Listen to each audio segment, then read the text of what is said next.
Hey, beautiful souls. I am super excited to talk about today's topic because it's something that touches close to my heart and yours. No pun intended. I'm talking about intuition. And if we learn to, when we can learn to cultivate what is instinctively already within us, we can manage to maneuver and learn how to avoid roadblocks, a lot of wasted time, and probably a lot of heartache. But as humans, we like to let our mind become very logical and get in the way. What's exciting about today is I'm going to bring in some science that's now coming up to date with what our ancestors, the Tibetan religion understands, and many others that have already knew this before the science. So if there's any doubt, I'm going to bring in some science to help back this up. Many of the studies are from Greg Braden, and I love him along with Dr. Joe and others. They're great. And what I have been able to go in and check in with my own spirit and my own intuition. I hope to bring some tools today so that you can cultivate and learn to practice this on a regular basis so that you can use it to navigate through your life, because you do have it. We get confused and we sometimes misconstrue what we think is intuition with insecurity. Which one is leading which? Let's talk about it. So science now says that within 3 seconds is all it takes for us to meet somebody and know intuitively whether or not we like them. Now, what that means is that within 3 seconds, we've picked up on an energy aura that goes straight to the heart, which is one of the biggest perimeter of a magnet. Is it an electric field that can pick up on this stuff? So within 3 seconds, we get close, we know something instinctively. Now, what that is our intuition that's catching something that our logical mind can't process yet. We don't know, but something inside of us does. Now, this goes further. Science is now saying that a woman can be in front of a potential mate, and after 180 seconds, know whether or not that mate is potential, not even potential, whether or not instinctively, intuitively mate material for life. If they could mate with that person for a lifetime. 180 seconds, that's 3 minutes. Now I'm going to go out a step outside of the science, and I'm going to boldly say with my own intuition, which are some tools I'm going to bring forward and ask you to check in and see if it resonates with you or not. It's just a hypothesis at this point, and what I feel. I don't think it's necessarily about women. I think it's about tapping into that feminine energy, which we all have, men and women. We both carry the masculine, carry the feminine. They act very different. They are yin and yang, and are necessary in this world. So while science says it's a woman for 3 minutes, I believe if we can just tap into that feminine energy, male or not, you're fully capable of catching up on these things as well. But after this video, you can check in with your intuition and tell me if you think that's right. What I would like you to do is take that and correlate it to the people you have met and maybe the people you've dated. Did you know within 3 minutes whether or not they were worthy of the rest of your life? Or even in the 3 seconds, whether or not you should be friends with them? Or did it take you years to cognitively come to understand what you instinctively already knew, but you chose to ignore because we've been taught that is very judgmental? And the fact is, it's really judgmental, guys. It is. But that's where we are learning discernment. That is going to be our saving grace, because we have to know that this heart, which actually now is being shown to have the same neural pathways that our brain does. Therefore, our heart actually has a memory and works a lot like the brain. It has to know something that our logic can't capture just yet. So that's the first way we have turned off those receptors and that thing that we have cultivated as far as our intuition, because we don't want to be judgmental. Now, just because the energy doesn't radiate on the same frequency or something has that instinct that says there's something off doesn't mean that they're bad people. I'm not saying that immediately we should throw the middle finger to them and be like, get the hell away from me. It's not true. I'm just saying that there's something that is not in key alignment and we shouldn't disregard that. But I'm also not suggesting that you hang out with them until so many years down the road you get betrayed. I'm asking you to learn discernment. And you will know as you practice this whether or not it's an individual that you want to love and keep within your circle, or if it's somebody that you really want to keep on the distance and love from afar. And maybe one day the evolution between the two of your souls can find an alignment. Right now, with your intuition that says red flags, it's probably not the time. And I say that in the most loving way. I'm saying that from a discernment. That's where we have to learn discernment. And I know that from my past experience, I had screwed up on the word discernment because I cared so much and I never wanted to be judgmental and I never wanted to say something about anybody. So how do we cue in on these things? Well, those are our gut reactions. What we know is that the heart is actually talking in alignment with our brain. What we want to do is be able to, on cue, manifest and understand what's happening. What our intuition knows that we logically can't grasp just yet. How do we know we're being led by choice of instinct and that of our intuition? Or are we being led by fear and that of our insecurity? What we know is that Tibetan monks actually can tap into the gamma wave. We have the beta, we have the delta. It's a gamma wave that actually they've been able to tap into, which can radically transform and almost bring on miracles on cue. And it's a practice. And the cool thing is, guess what?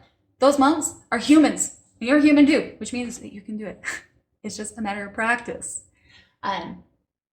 So what I'm going to suggest is that we have to bring the mind and the heart in alignment so that they are working together. What happens is that they go into separation. Now, if you've been following me, I want to clarify this because as I'm going to proceed, I've told you before, if you want to connect with spirit, you've got to be able to tap into your imagination. The idea is bringing the left and the right brain together to see it as a whole rather than when we zoom in on one particular thing. Now, the thing is, and I was talking about this, it's like go into meditation and be able to freely tap into that. It's going to tap you into completely new worlds. But if you are not in alignment, like the suggestion of meditation, which brings you into alignment, what happens is that we let our imagination, which how silly is it that we don't want to use our imagination in meditation, but we actually use our imagination on a regular basis. And we do this by imagining worst case scenarios, and we miss out on great opportunities because we are scared. And we use our heuristic judgment from the past and correlate it with the now, and that must be true.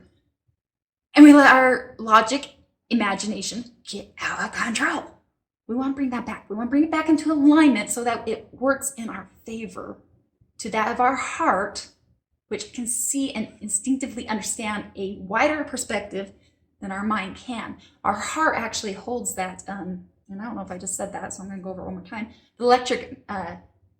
The electric magnetic field can actually, the heart can sense that 10 times further. I don't know what the actual thing is, but much further than what our brain can.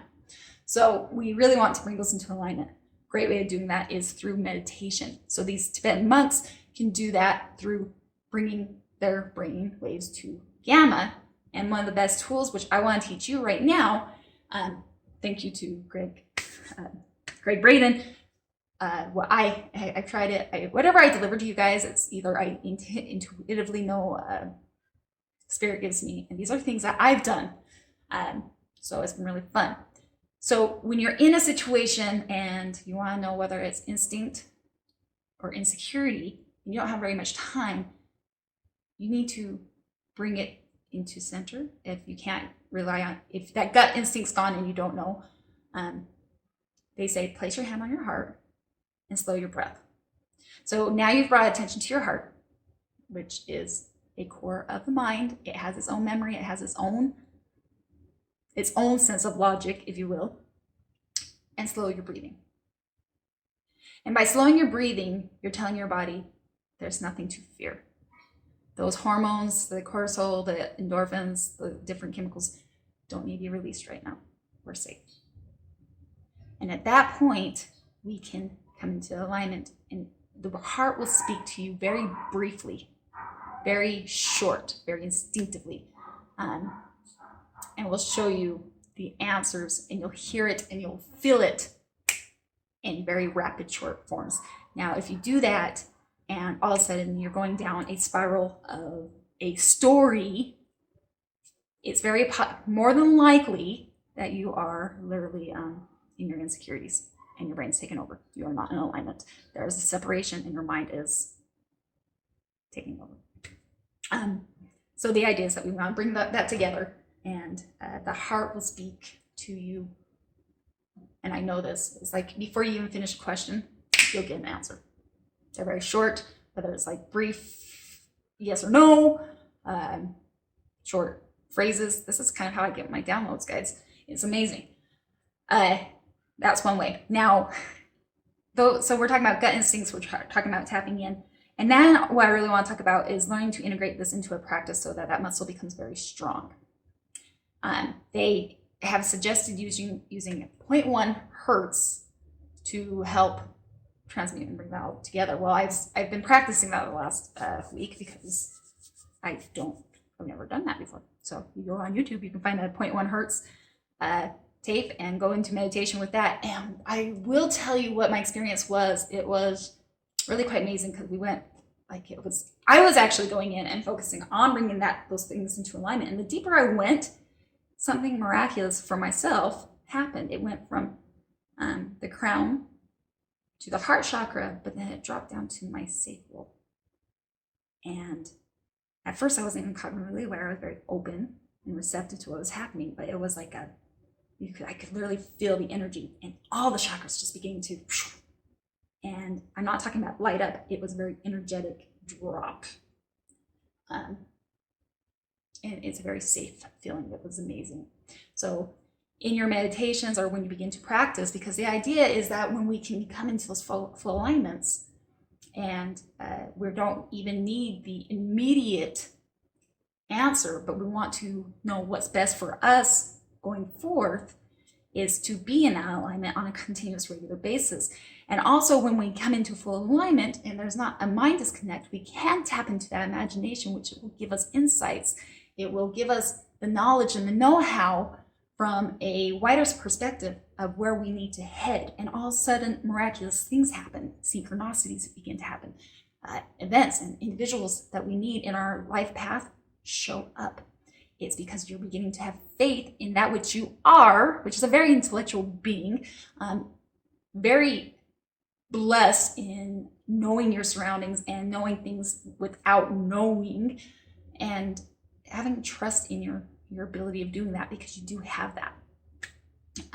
So that would be hopefully it's just some tools to bring you forward and bringing in science, things that I know from my own downloads. And if you've been following me, you'll know, like my downloads, they're very short. Sometimes I seem very scatty because I want to be 100% sure that I'm delivering what I'm hearing. And the way it's articulated is very important to the listener who's the receptor or who receives the message, because if I use the wrong words, it can be immediately shut down. And Spirit, I believe, knows how to do that. But it all happens in brief sessions, and it's a matter of me being tapped in, tuned in to understand that energy, to understand the articulation. What I'm saying, it starts within the intuition, that heart center, that something bigger than us to know. And I love you guys so much, really want us to begin to practice this we get so caught in our fear that we get so off track, and it's coming back to the oneness of who we are, and not to go judging people, but just to use our internal intellect beyond the mind, but in synchronicity within, to sync it up, to zip it all up and bring it forward. I hope some of these tools help. Definitely start practicing those like when you get those gut instincts, start trusting it. If they come in weird waves and all of a sudden you feel like you're being asked to go outside, go outside. Even if it doesn't show you anything immediately, it's beginning to trust and develop that muscle that you can begin to distinguish between what is brain and what is soul, essentially. So much love. Till next time. Namaste, guys.